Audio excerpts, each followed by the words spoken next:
Assalamualaikum warahmatullahi wabarakatuh. Eee di kali ini saya akan menjelaskan mengenai pemeriksaan mikroskopis urin. Mikroskopis urin ini berhubungan dengan pemeriksaan sedimen urin, yang memang, dilakukan. Jadi sedimen urin ini menggunakan, mikroskop dalam hal penganalisisannya ya. Jadi, saya ke ini dulu, pengantarnya dulu mengenai pemeriksaan mikroskopis urin. Pemeriksaan mikroskopis ini diperlukan untuk mengamati sel dan benda berbentuk, partikel lainnya ya. Banyak macam unsur mikroskopik ini bisa ditemukan baik yang ada kaitannya dengan infeksi ya, seperti bakteri, virus, maupun yang bukan karena infeksi. Misalnya karena kayak perdarahan ya, disfungsi endotel atau gagal ginjal.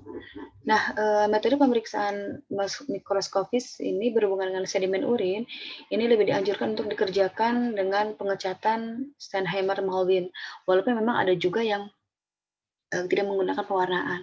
Biasanya kalau di lab klinik itu mereka tuh sudah punya ada khusus, yang menyediakan pewarnaan sendiri gitu ya. Tapi kalau yang umumnya itu dengan Steinheimer-Malvin itu yang biasanya digunakan di lab-lab, dunia pendidikan gitu. Nah,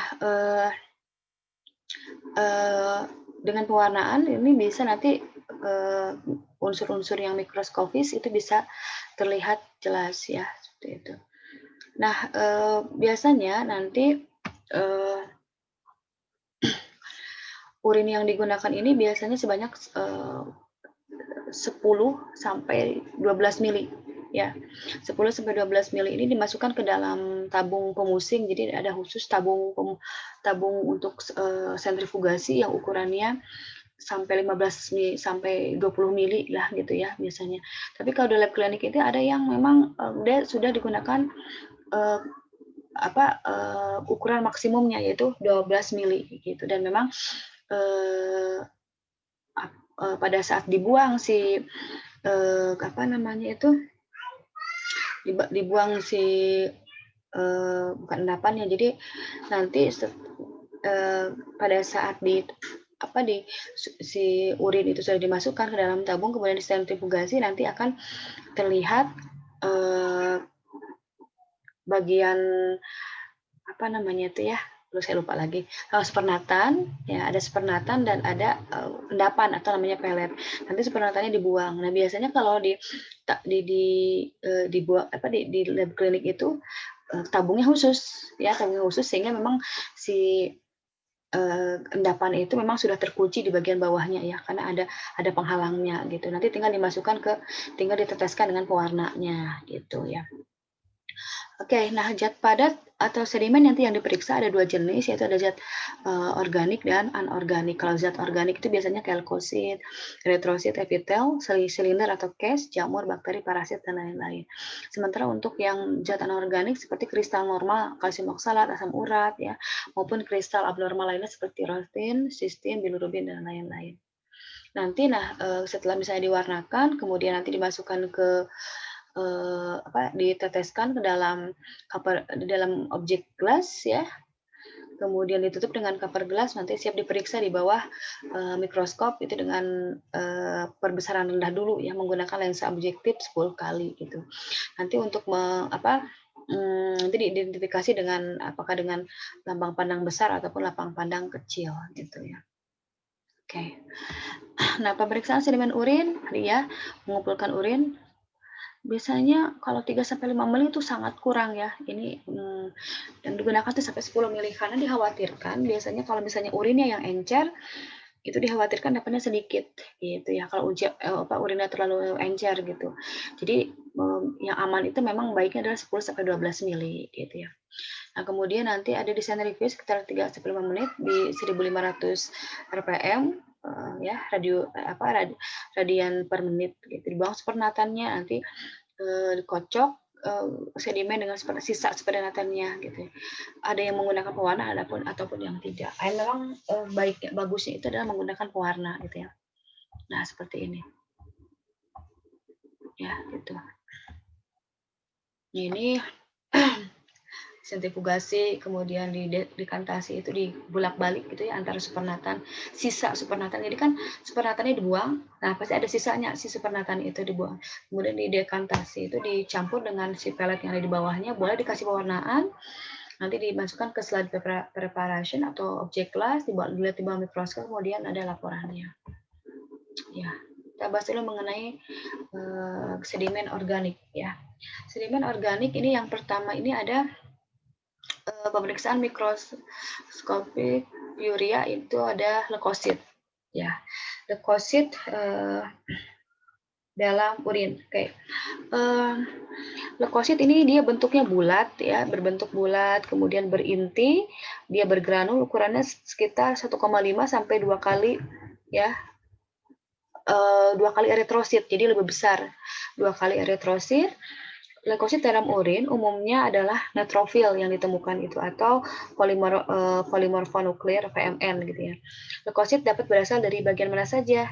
Ya, salah satunya adalah memang luas cakupannya ya, terutama memang dari saluran kemih gitu. Nah, leukosit ini kalau misalnya hingga atau 4 atau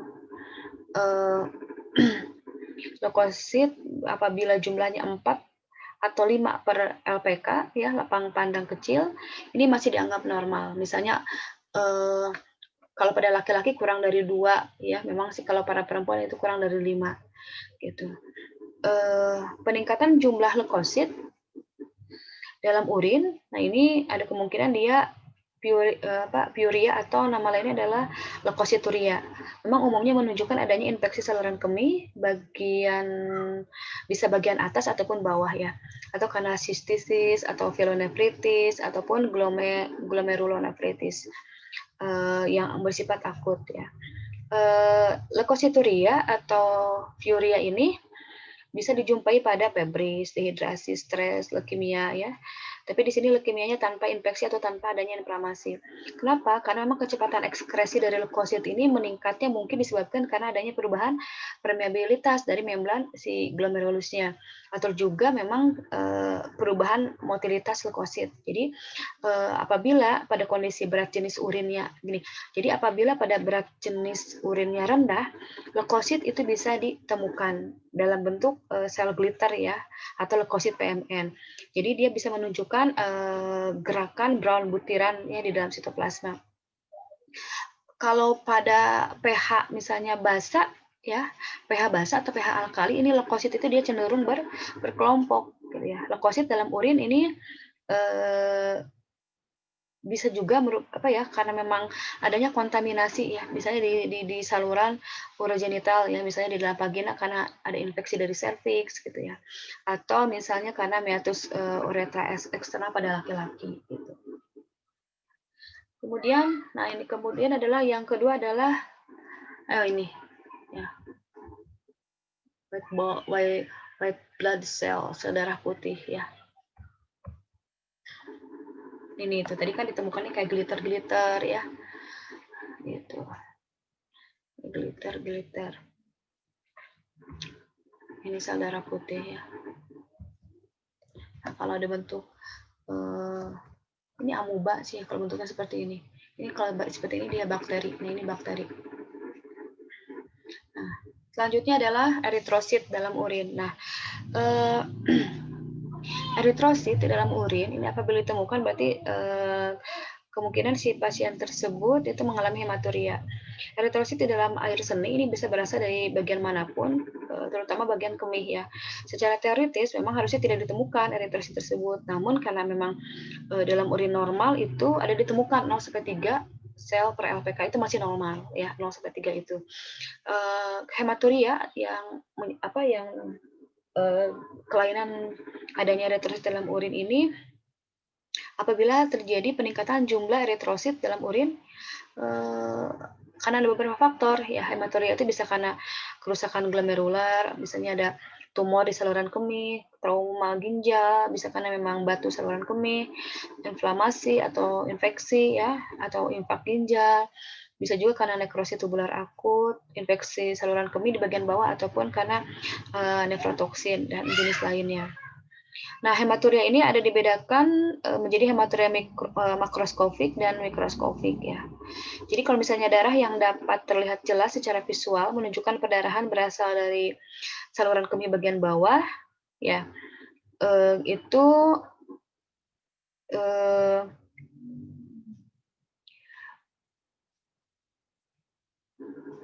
menunjukkan apa ya namanya hematuria mikroskopik ya. Jadi adanya lebih ke hematuria makroskopik itu lebih ke kerusakan glomerulus gitu ya. Dinyatakan mikroskopik itu jika dalam urin eritrosit itu ditemukan lebih dari 5 eritrosit per LPK, lapang pandang kecil. Itu dikatakan hematuria. Hematuria mikroskopis ini biasanya ditemukan pada kayak nephropatik, diabetik, hipertensi atau ya hipertensi darah tinggi dan ginjal polikistik gitu. Eritrosit ini dapat terlihat bentuk berbentuk normal ya. Dia membengkak ada bisa membentuk krenasi, mengecil, shadow atau ghost cell ya bentuk dari si sel darah merah ini. Maaf.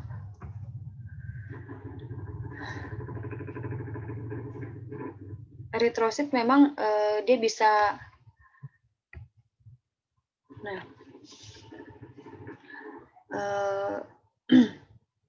mengalami pembengkakan atau hampir tidak berwarna pada urin yang encer. Itu ada kemungkinan seperti itu ya.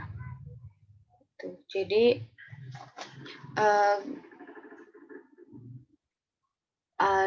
ini ada eritrosit dysmorphik. Eritrosit dysmorphik ini tampak pada ukuran yang heterogen ya, hipokromik, dan memang sering nampak kayak gumpalan-gumpalan kecil ya. Ini kalau yang dysmorphik ini jadi bentuknya aneh karena memang adanya akibat ada distorsi dari struktur glomerulus ya.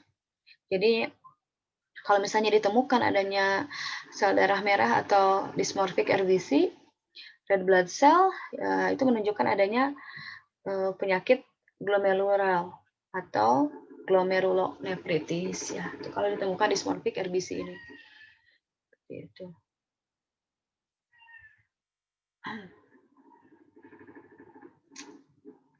Kalau misalnya spesimennya segar berat jenisnya 10,010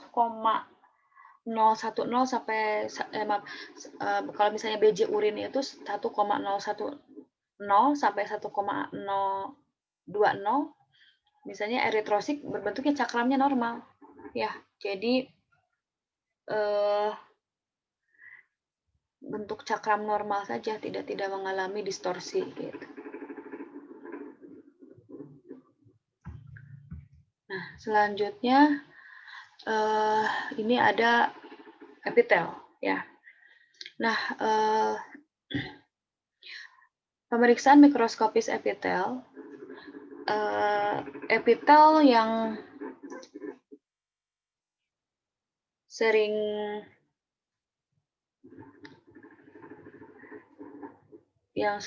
ditemui itu jenisnya ada epitel tubulus ya, ada epitel transisional, ada epitel squamosa juga ya. Jadi kalau ini squamous epitel cell.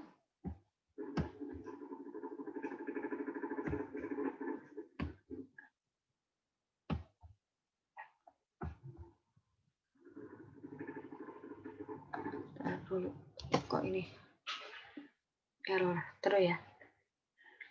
Nah, sel epitel tubulus kalau misalnya ditemukan di dulu ya.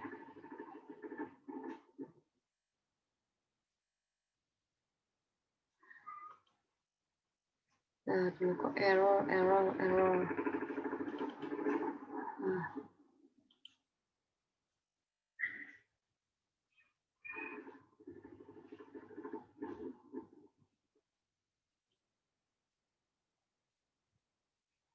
Error.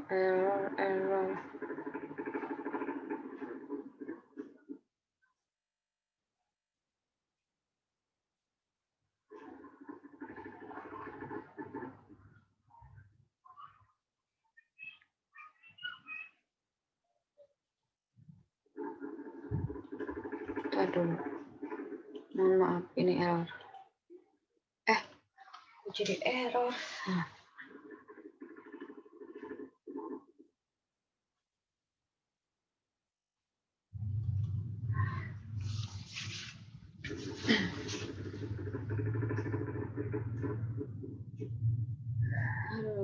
Aduh. Sebentar ya. Ini jadi error.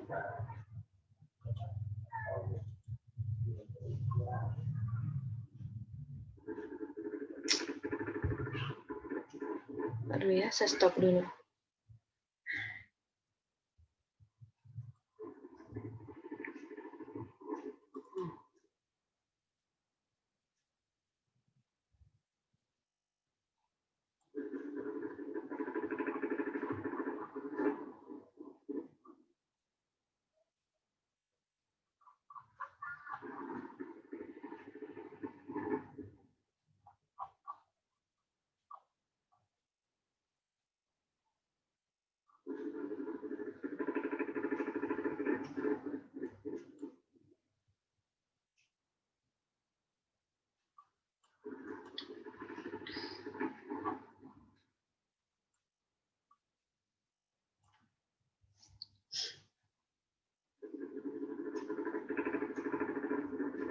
Oke.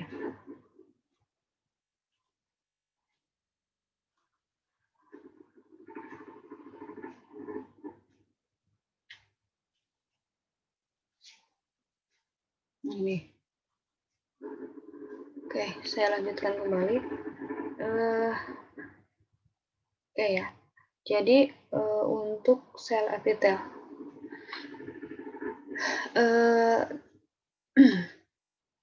untuk epitel biasanya yang ditemukan di dalam urin itu ada epitel tubulus, ada juga epitel silinder, ada squamosa ya. Nah, di sini saya hanya bisa menampilkan Bapak yang tubulusnya nggak ditantumkan, cuman kalau untuk sel epitel tubulus itu dia biasanya sel epitel tubulus ginjal. Dia bentuknya oval, nanti saya tambahkan ya di sini sedikit lah. Bentuknya oval, lebih besar dari leukosit, ada inti di dalamnya bulat, oval besar ya. Kemudian dia ada granul juga. Nah, biasanya kalau untuk sel epitel tubulus ini dia terbawa ke urin dalam jumlah kecil. Namun biasanya kalau pada pasien yang memiliki kelainan sindrom nefrotik ini dalam kondisi yang mengarah ke ke degradasi saluran kemih, jumlahnya bisa meningkat gitu. Jadi bisa lebih dari 13 per LPK gitu ya. Nah, ini penemuan fragmen sel tubulus di dalam urin ini bisa menunjukkan adanya penyakit ginjal yang memang aktif atau luka pada tubulus seperti kayak nefritis, nekrosis tubular akut ya, infeksi virus pada ginjal gitu. Karena memang bisa juga karena pengaruh dari penolakan transplantasi ginjal atau keracunan salisilat. Ya. Nah, kemudian sel epitel tubulus juga ada yang memang terisi oleh tetesan-tetesan lemak ya, atau yang disebut dengan oval fat bodies. Biasanya ada nih yang di urin itu ya, jenis dari sel epitel tubulusnya. Nah, oval fat bodies ini biasanya dijumpai juga kayak pada sindrom nefrotik, kemudian diabetes mellitus gitu ya, seperti itu. Epitel tubulus ini ya, kemudian sel epitel transisional. Untuk yang transisional Ini banyak ditemukan pada kanker gitu ya.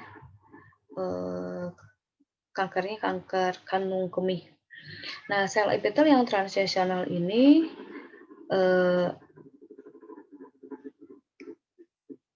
lebih besar dari sel epitel tubulus ginjal, tapi memang dia lebih kecil dari sel epitel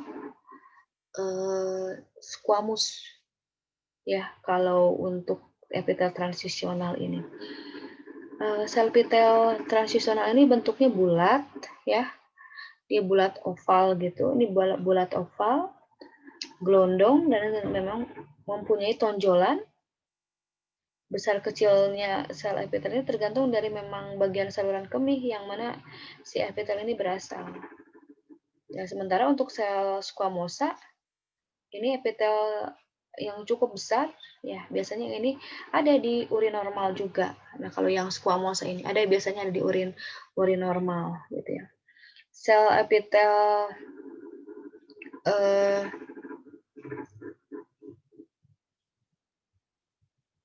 squamosa ini biasanya tipis ya.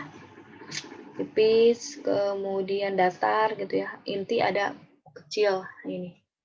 Lebih tipis kalau squamosa ini. Ya, epitel squamosa memang ini umumnya dalam jumlah yang lebih rendah berasal dari permukaan kulit atau dari luar uretra. Gitu.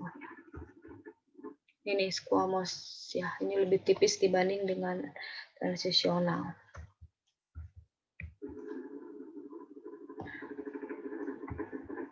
Kemudian pemeriksaan bakteri mikroskopik ya untuk bakteri. Nah, ditemukannya bakteri pada urin ini memang sangat bisa menunjukkan suatu gejala gitu ya. Bakteri yang umum dalam spesimen urin memang karena banyaknya mikroba flora ya normal vagina atau adanya meiosis uretra eksternal ya. Karena memang kemampuan mereka berkembang biak di dalam urin itu cukup cepat gitu ya. Sehingga memang ini harus ditentukan bakteri tersebut itu berasal dari mana. Apakah misalnya dari memang dia ada infeksi tertentu misalnya, atau karena memang metabolisme di dalam urinnya saja gitu, akibat dari flora normal vaginanya. Saya lanjutkan lagi, bakteri yang umum biasanya yang ada dalam spesimen urin tadi ya. Jadi bakteri jenis yang ada di dalam urin itu ada kemungkinan memang bisa karena flora normal di bagian alat reproduksinya atau karena memang infeksi tertentu. Nah, salah satu bakteri itu bisa diakibatkan karena memang adanya infeksi pada saluran kemih gitu. Nah, pengumpulan urin, nanti urin yang digunakan itu harus benar ya, bagaimana collection sampel dari urin untuk pemeriksaan bakteri, karena memang ini untuk mendiagnosis dari bakteri urea ya. Jadi memang kasus yang harus dicurigai infeksi saluran kemih. Ya, nanti menggunakan adanya tes biakan kuman atau kultur gitu ya. Nah, jadi nanti kita bisa melihat bakteri apa yang bisa atau yang mengkontaminasi urin dari infeksi. Jadi bisa ditentukan juga jenis infeksinya seperti apa ya. Gitu. Kalau ISK biasanya ada, salah satunya adalah dari E. coli gitu. Nah, seperti ini ya bentuknya dia yang C. Nah, ini bakteri nih ya, yang berbentuk dia basil ya, bisa bacillus atau ada yang berbentuk kokus gitu ya. Kemudian ragi. Nah, ini gambaran dari ragi ya. Untuk ragi atau nama lainnya adalah yeast cell ya. Ini sel ragi ini bisa merupakan karena memang infeksi dari jamur ya, jamur sejati. Mereka sering agak sulit untuk dibedakan dari sel darah merah maupun dari kristal amok ya. Cara untuk membedakannya ya bahwa ragi memiliki kecenderungan bertunas. Ya, paling sering memang yang ada itu adalah kandida ya, karena memang dia sirat ragi yang bisa menginfeksi kemih, uretra ataupun vagina. Kemudian ada silinder hyalin ya. Nah, untuk silinder hyalin, nah ini silinder hyalin ini adalah silinder protein, terutama dari jenis mukoprotein ya, atau protein Tam-Horsfall yang dikeluarkan oleh sel-sel tubulus biasanya ini ya. Jadi yang disekresikan oleh sel-sel tubulus silinder homogen atau dia tanpa struktur. Ya, karena memang dari bentuknya pun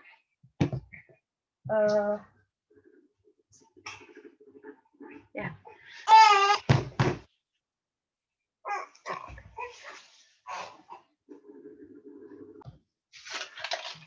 Maaf tadi ada gangguan sebentar. Jadi untuk struktur dari silinder ini dia homogen tanpa struktur. Artinya bahwa memang kalau dia tertekstur, dia bentuknya halus, teksturnya halus, kemudian jernih, sisinya dia berbentuk paralel dan ujung-ujungnya dia membulat ya, agak membulat. Nah, ini sekresi dari protein jenis mukoprotein ini membentuk sebuah silinder hyalin di bagian saliran pengumpul di ginjal ya.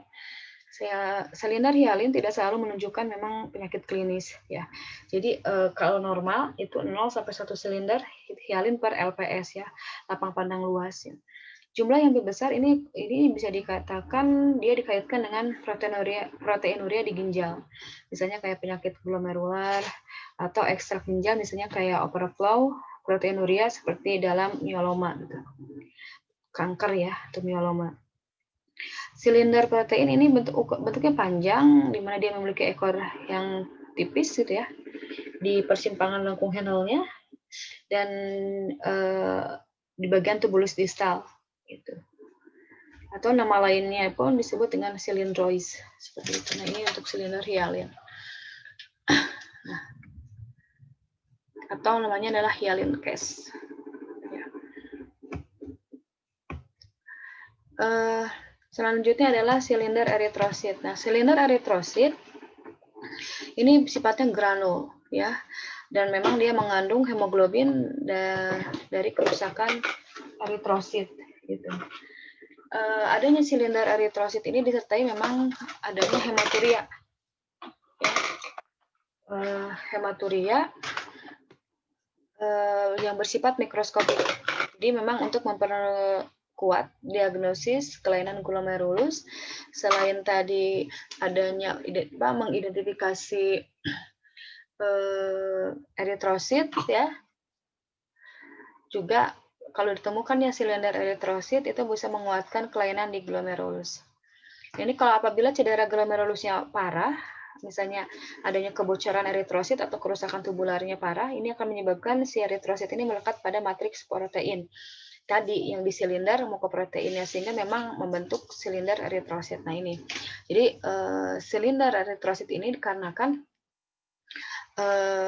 tadi si adanya kebocoran glomerulus sehingga si eritrositnya menempel pada silinder hyalin atau silinder protein, sehingga dia akan membentuk silinder eritrosit gitu. Ini. Kemudian ada silinder leukosit ya. Nah, untuk silinder leukosit ini atau disebut juga silinder nanah karena memang terjadi ketika leukosit masuk dalam matriks silinder. Jadi kalau misalnya adanya silinder leukosit ini menunjukkan peradangan pada ginjal. Kalau memang silinder leukosit ini tidak akan terbentuk kecuali di dalam ginjal. Silinder leukosit ini paling khas apabila ada kelainan pyelonefritis akut ya. Bisa juga ditemukan pada glomerulus ya, penyakit glomerulus atau glomerulonefritis. Nah, bentuk silinder leukosit ini misalnya salah satunya adalah glitter cell atau phagocytosis neutrophil. Ini glitter cell neutrophil yang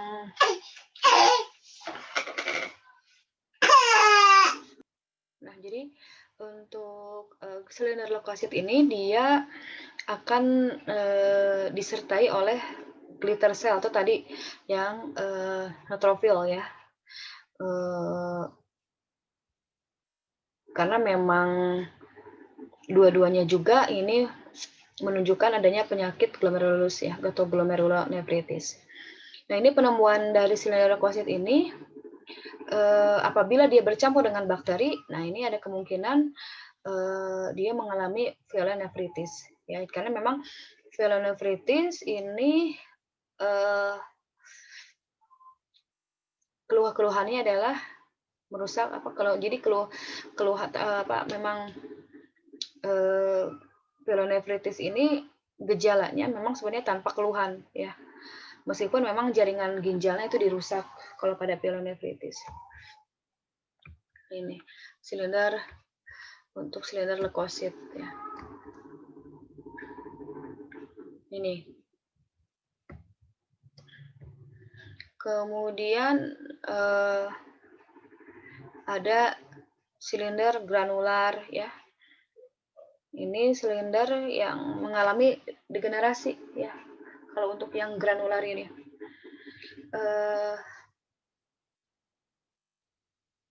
Di mana dia mengalami, jadi ini apabila gini ya, silinder granular ini tadi kan dikatakan dia silinder seluler yang mengalami degenerasi itu.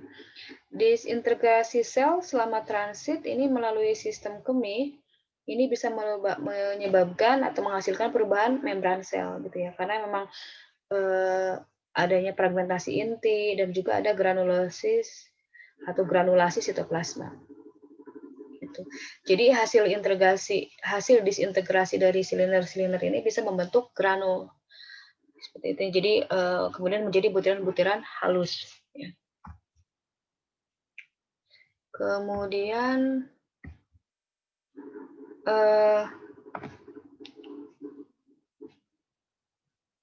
ada wax ya, silinder wax atau disebut dengan silinder lilin. Nah, untuk yang silinder lilin. Nah, ini silinder lilin. Ini silinder yang memang cukup tua atau disebut juga silinder tua karena memang hasil dari silinder granular yang mengalami perubahan degeneratif lebih lanjut. Jadi ketika silinder seluler ini tetap berada di bagian nefron untuk beberapa waktu, maka silinder lilin ini dia dikeluarkan di kandung kemih, ya sehingga memang nanti ada yang berubah menjadi silinder kasar, kemudian berubah menjadi silinder halus, dan akhirnya menjadi silinder lilin atau wax ya, silinder wax ini. Jadi silinder lilin ini umumnya terkait dengan beberapa penyakit ginjal berat dan memang kayak amyloidosis ginjal gitu ya. Ini kemunculan silinder-silinder ini menunjukkan adanya penyakit ginjal yang kronis.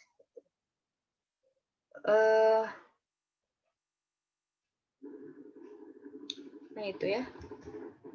Nah sekarang kita masuk anorganik sedimen. Ya, anorganik sedimen ini seperti ada urat amorf ya, asam urat, natrium urat, kalsium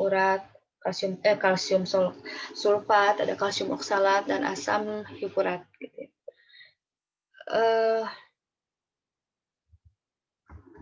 Nah ini urat amorf ya.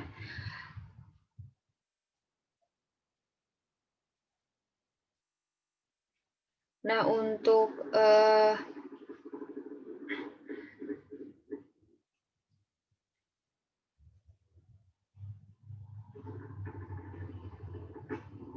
tunggu sebentar.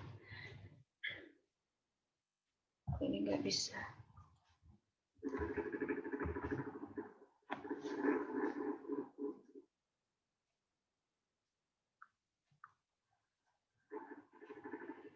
Oke. Nah, ini yang pertama kok maju sini. Nah, ini. Yang pertama ini ada urat amops. Nah, ini kalau untuk urat amops ini kalau di dalam urin gitu ya.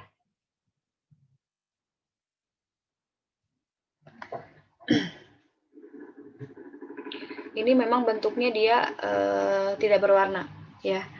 Ini bentuknya memang dia tidak berwarna, butiran-butiran, dan memang dia mengumpul gitu ya kalau urat amops ini.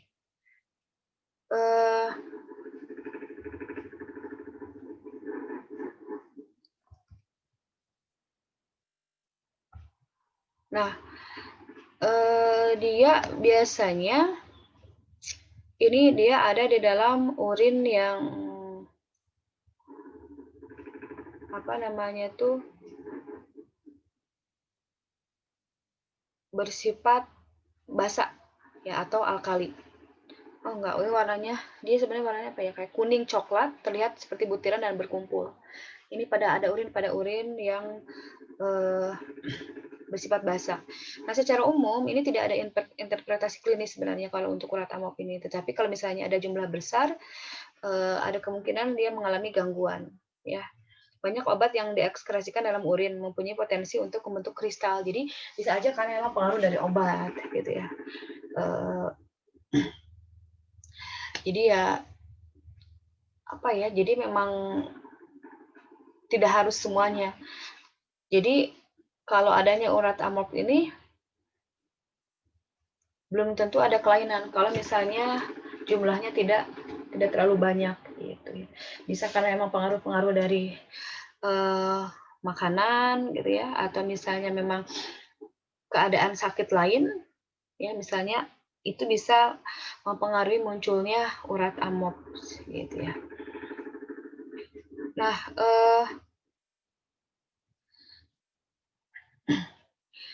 kemudian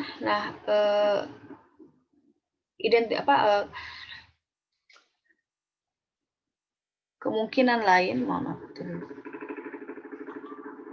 Kok muncul.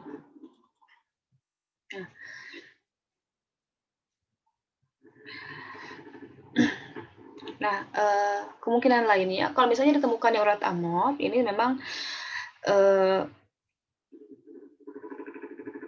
kristal amop ini karena memang bentuknya seperti pasir gitu ya, memang bentuk yang tidak spesifik.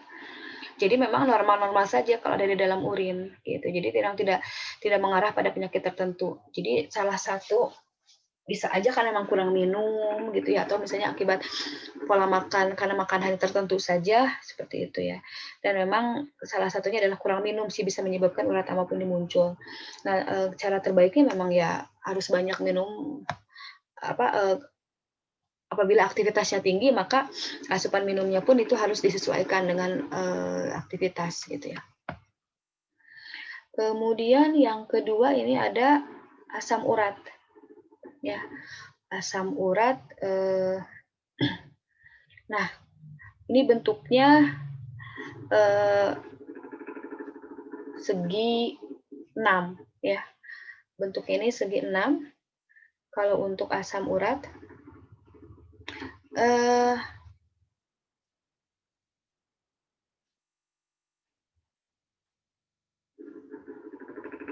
kristal asam urat ini tampak berwarna ini kayak warna kuning coklat ya. Warna kuning coklat. Ini bentuknya kayak belah ketupat gitu ya. Kayak belah ketupat kadang-kadang memang berbentuk jarum atau kayak membentuk mawar, ini kayak bunga nih seperti ini. Ya, ini kayak mawar gitu. Dengan pengecualian yang jarang gitu ya, penemuan kristal asam urat ini memberikan nilai klinis ya, tetapi memang lebih ada nilai klinisnya, tapi memang lebih dari sebenarnya ini hasil metabolisme normal gitu ya. Jadi memang jumlahnya tergantung dari asupan makanan ya, banyaknya makanan, kecepatan metabolisme, konsentrasi urin yang terlalu misalnya pekat gitu ya. Meskipun memang peningkatannya 16%, misalnya pada pasien-pasien dengan GERD ya, ini kayak keganasan kanker atau tumor gitu ya.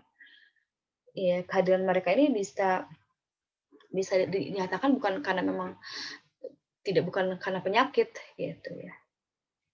Atau meningkatkan konsentrasi asam urat ya. Tidak ada hubungannya dengan konsentrasi asam urat di tubuh gitu. Ini beda, ini di kristal ini gitu ya. Jadi tidak ada klinis yang berarti gitu. Ya.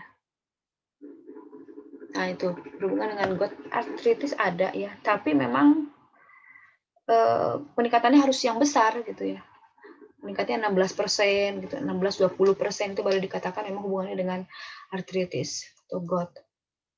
Jadi tingginya asam urat dalam darah ini ya bisa memicu kristal asam urat ini. Karena kayak konsumsi pucuk-pucuk gitu ya, sayuran gitu kayak lalapan ini bisa memicu kristal asam urat dalam urin meningkat. Selanjutnya oksalat. Nah, ini kalsium oksalat ini ditemukan dalam urin dengan sembarang pH ya. Jadi bisa pH asam atau pH basa ini bisa dijumpai ya. Kristal ini memang sangat umum dijumpai di spesimen urin bahkan pada pasien yang sehat. Jadi karena memang ditemukan pada pH, terutama pada pH asam ya. Kristal ini bervariasi ukurannya dari yang besar sampai kecil ya. Kristal kalsium oksalat ini bervariasi dalam ukuran, kemudian tidak berwarna, berbentuk apa ya, kayak amplop gitu ya, atau halter. Nah, ini kristal ini bisa muncul pada spesimen urin setelah konsumsi makanan tertentu seperti asparagus, kubis, ya dan lain-lain. Atau misalnya kayak keracunan etilen glikol. Kalau misalnya ada jumlah 1 sampai 5 positif kristal kalsium oksalat per lapang pandang luasnya LPL gitu ya. Ini masih normal, tapi kalau lebih gitu ya, ini ada kemungkinan dinyatakan abnormal.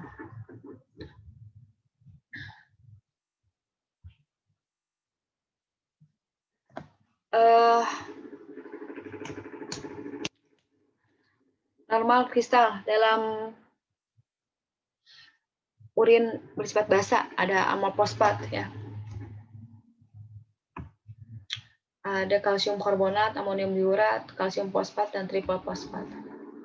Nih, ya. Ada amofosfat ya. Kalau amofosfat dia tidak berwarna, bentuk butiran-butiran dan berkumpul. Dia tidak memiliki arti klinis yang berarti tadi. Ya, jadi kalau misalnya ditemukan seperti ini ya konsumsi air cukup aja gitu, jangan sampai kurang minum apalagi dengan aktivitas tinggi. Seperti itu ya. Kemudian kalsium karbonat sama, dia juga tidak berwarna, berbentuk bulat kecil ya.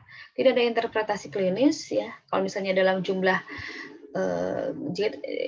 banyak mungkin bisa menimbulkan gangguan gitu ya. Tapi biasanya ini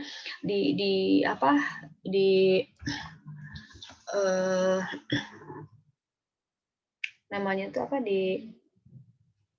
ditemukan pada kalau misalnya mengidentifikasi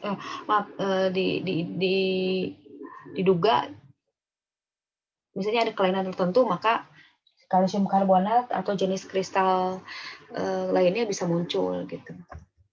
Ya. Kemudian ada amonium biurat ya, atau nama lainnya adalah amonium urat.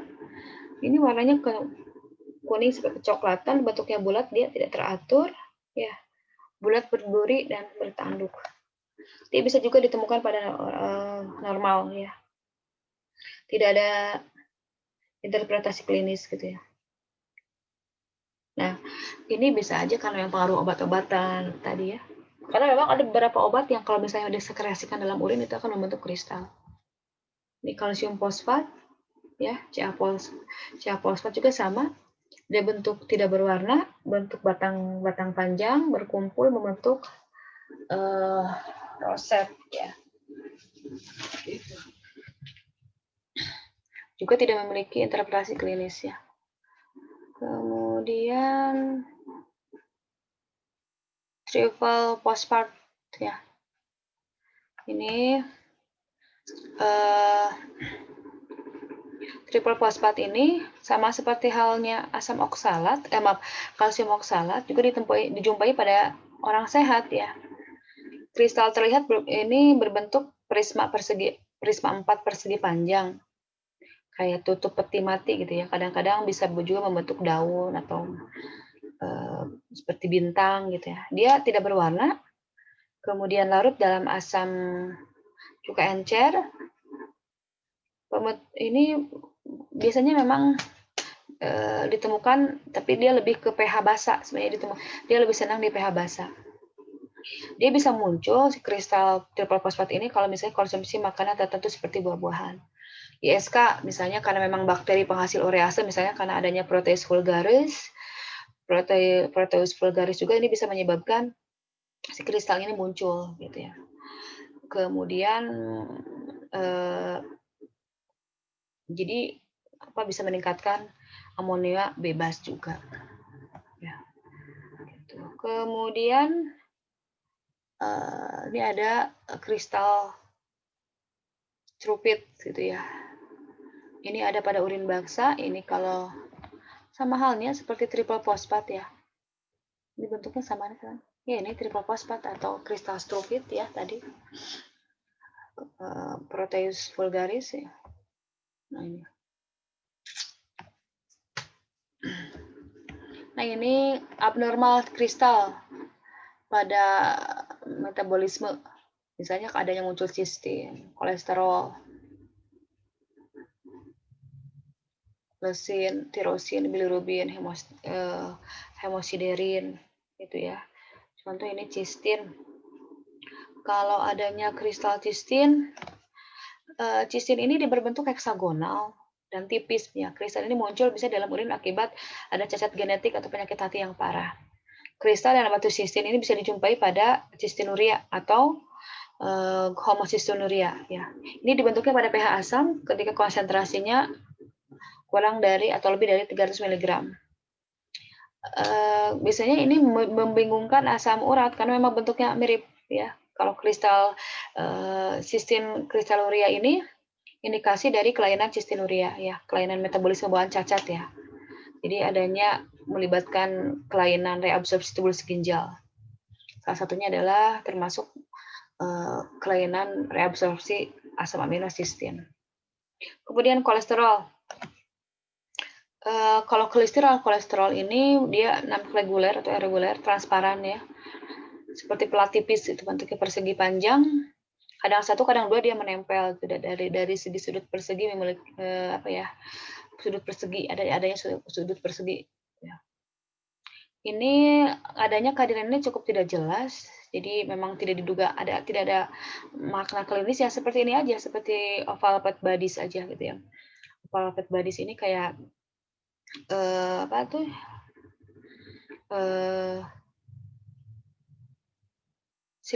kayak di awal itu leukosit ya, kayak bukan leukosit, apa tadi yang di awal tuh yang ada oval fat bodies-nya ya, itu hampir sama kayak sel epitel-tubulus gitu ya. Jadi dia juga ada oval fat bodies-nya gitu. Itu untuk yang kolesterol.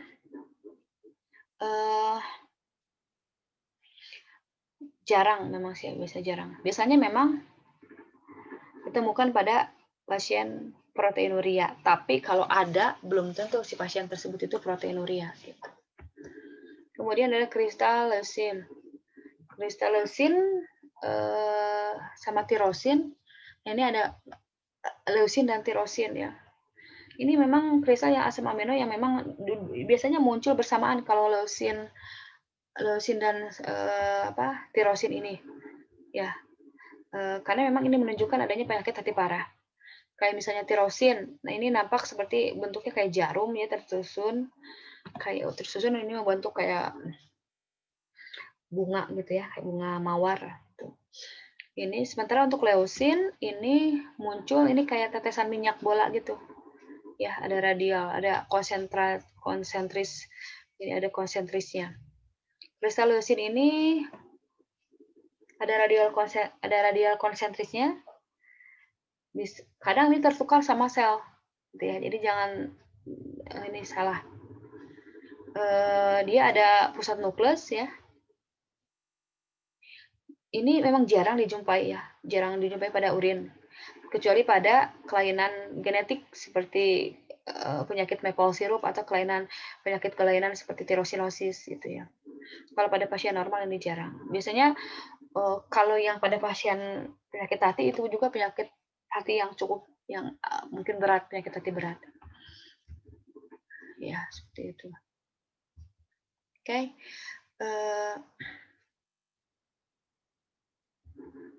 paling itu saja ya untuk sedimen urin, penjelasannya.